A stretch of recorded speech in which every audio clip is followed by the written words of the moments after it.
Hello friends, कैसे हैं आप। मैं मनोज एक बार फिर स्वागत करता हूं आप सभी का अपने चैनल कुछ अच्छा कुछ बुरा में। और हम आज शुरू करने जा रहे हैं कुछ नया और अच्छी सोच के साथ। आशा करता हूं आप सब अच्छे होंगे और मज़े में होंगे। ओके, तो बात करते हैं हम आज के टॉपिक की। बात चल रही थी हमारी केस नली और केस नली में जल का ऊपर चढ़ना और नीचे उतरना। तो मैंने आपको बता दिया केस नली क्या होती है। ओके, एक बार रिपीट कर रहा हूँ। केस नली।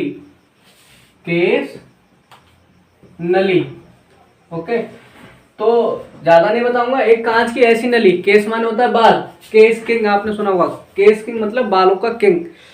एक ऐसा ऑयल आता है, उसका ऐड आता है टीवी पे, केस किंग का। ओके, तो बालों के लिए तेल आता है, उसका केस का मतलब होता है बाल। तो जो बाल के जैसे छेद वाली पतली कांच की नली होती है उसको हम लोग कहते हैं केस नली। अब कांच की नली में जल का तल हमको कैसा दिखाएगा, मतलब जल का जो मुक्त पृष्ठ है वो कैसा दिखेगा, इसके बात करेंगे।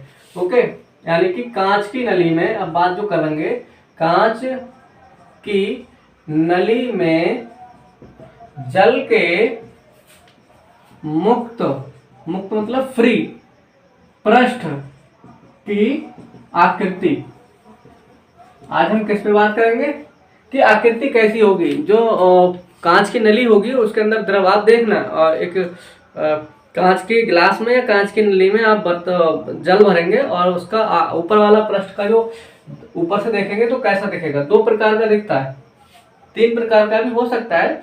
ओके, ये है कांच की नली। वैसे तो पतली होती है लेकिन आपको समझाने के लिए मोटी बना दी मैंने, दो बनाऊंगा ये। ओके, ये कांच की नली है। ये क्या है, कांच की नली। और ये भी क्या है, एक कांच की नली। समझ रहे हो ना, इसको दो डंडे में समझना। ये कांच की नली है। ये क्या है, नीचे से क्लोज कर दिया, नीचे से इसका रास्ता बंद कर दिया। अब इसमें हमने भर दिया द्रव। ओके, ये अब ये जो इसका कहेंगे मुक्त पृष्ठ समझते हो आप ना। मुक्त माने खुला हुआ, फ्री, और पृष्ठ माने हिस्सा। ओके, तो कुछ में तो इस तरीके का गोल आकृति होगी और कुछ में इस तरह की गोल आकृति होगी। किसी द्रव के लिए आकृति कैसी होगी, अवतल, और किसी के लिए कैसी होगी, उत्तल। इसे हम कहेंगे उत्तल। उत्तल का मतलब उत्तल आकृति होगी। तल कैसा होगा, उत्तल, उभरा हुआ। और किसी में होती है अवतल आकृति। अवतल का मतलब क्या होता है, दबी हुई आकृति। जल का तल कैसा होता है, दबा हुआ होता है। ऐसा क्यों होता है, देखिए मैंने आपको दो बल बताए थे, एक ससंजक बल, एक असंजक बल। हम लोग पढ़ ही रहे हैं। ससंजक बल होता है, एक असंजक बल होता है। एक आपस में बांधता है, एक दूसरों के साथ बांधता है। ओके, तो यहाँ पर जो ये वाला हिस्सा है, ये है द्रव के कण, और ये नली जो है कांच की, इसको थोड़ा सा मोटा मोटा बना के दिखाऊं मैं आपको। अब इनमें से एक नली को मिटा के एक ही नली बना के दिखा रहा हूं, केवल मोटी सी एक है। तो होता क्या है जनरली,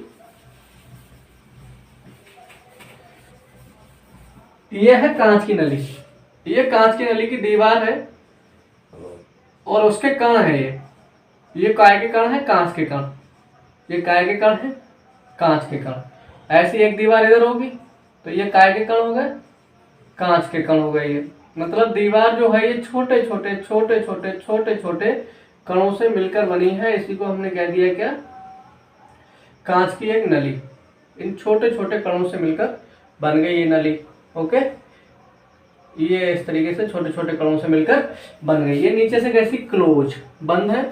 अब इसमें है वाटर भरा हुआ, पानी। यही वाला जो हमारे नल से निकलता है, नदी नाला तालाब में होता है, ये वाला पानी भरा हुआ है। तो ये मैंने मान लिया यहाँ पर कण है, इनको मैं दूसरे वाले पेन से बना दूं। ये वाले जो कण हैं, ये किसके कण है, ये वाटर का ऊपरी हिस्सा है, ऊपरी तल है, उसके कण है ये वाले। ये काय के कण है। ओके, ये जो ग्रीन ग्रीन बनाए हैं मैंने, नीले सॉरी, येलो नहीं, वो तो पीले हो जाएंगे, ब्लू। ये जो नीले बनाए हैं मैंने, ये है द्रव के कण, और ये क्या है, कांच के कण है। यहाँ लिख दूं, ये है किसके कण, कांच के कण, और ये काय के कण है, ये है द्रव के कण।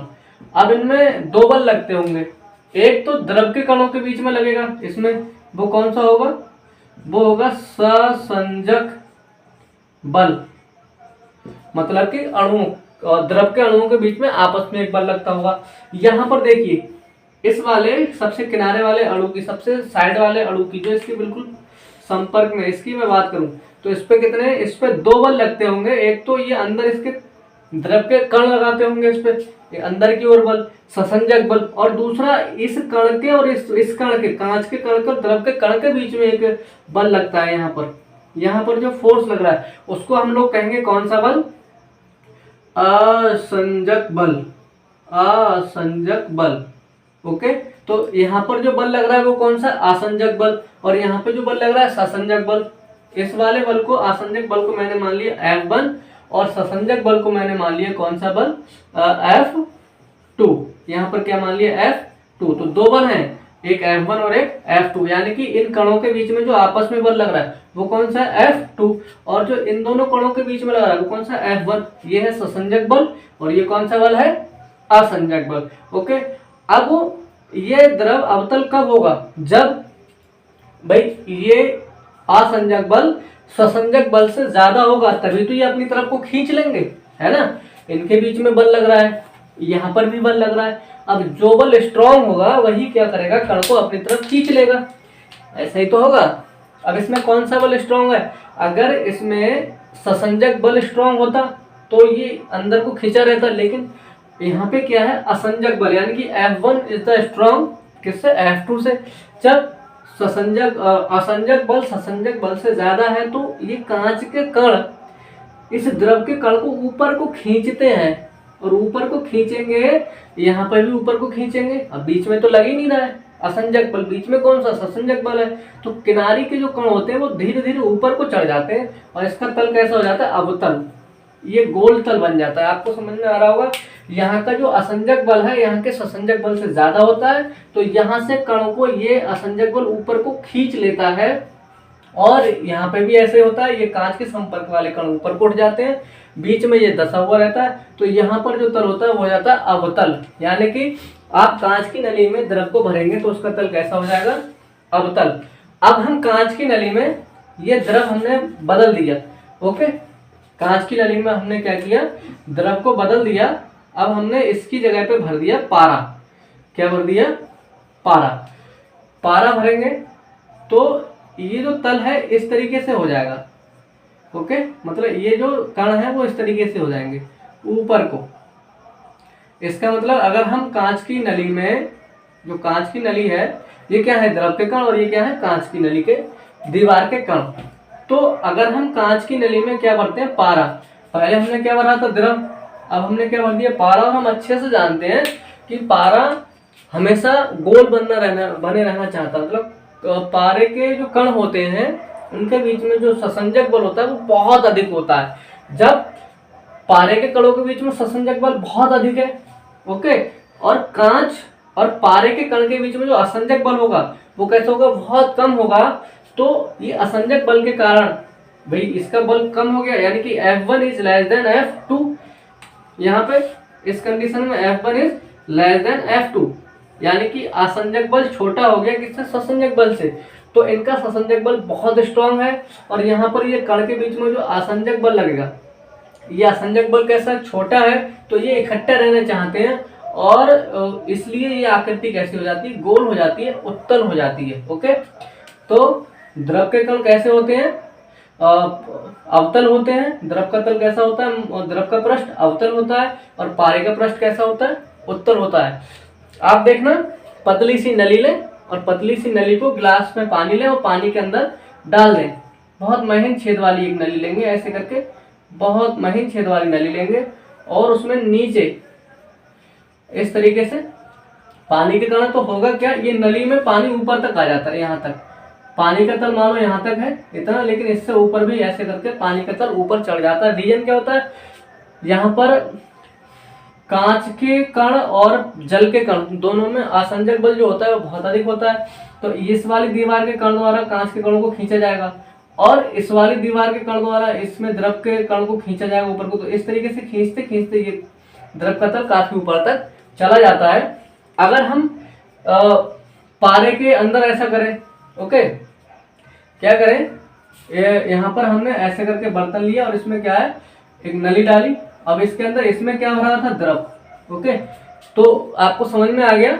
अगर आप द्रव में एक पतली सी नली डालते हैं जिसमें केस नहीं डालेंगे तो उसमें द्रव का तर ऊपर को उठ जाएगा, जो लेवल है उस लेवल से ऊपर उठा हुआ होगा। लेकिन अगर हमने क्या किया, पारे के अंदर ये नली डाली है तो द्रव का तल क्या होगा, पारा तो यहाँ तक होगा भरा हुआ, इसमें ये क्या है, ये है पारा। लेकिन द्रव का तल कहाँ तक होगा, ऐसे नीचे नीचे होगा, ऊपर नहीं होगा। रीजन, क्योंकि पारे के द्रव के बीच में जो ससंजक बल है वो बहुत अधिक होता है, तो और इनके कांच के और पारे के कणों के बीच में आसंजक बल होता है वो कम होता है।